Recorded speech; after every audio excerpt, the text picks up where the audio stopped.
If you're looking for a way to make things easier on your parents and students, especially if they're remote learning, one way to do that is obviously using Microsoft Teams. And the way that I can do that is obviously you've seen some other features from Teams, that there's a class notebook in there. You can do assignments, you can keep track of grades, and you can even use the Insights tab to help you figure out how your students are participating.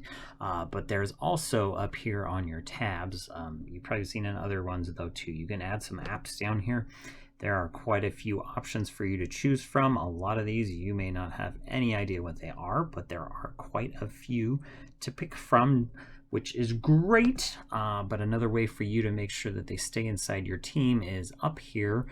When you add your plus sign, you're going to notice that you're going to add a tab up here. And now there are lots of options up at the top. Probably as a teacher, the ones that are at the top are probably going to be something you're going to use a little more frequently than, say, some of these ones that are down here. There's a lot of options, as you can tell, but there are some great ones up here that you can choose from. You can pick a Nearpod, which you can add to your team, and then you can go pick from some of your options if you're signed into Nearpod.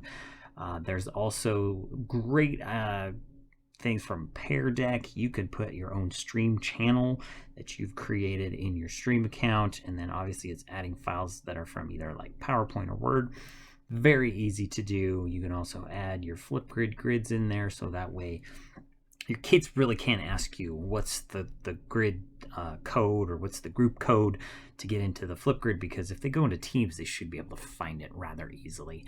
If you don't see what you're looking for inside of these options, one way for you to probably do this, if it's web-based, is you can just add a website into this particular tab. So let's just say, for the sake of this video, I found a website on World War II, right?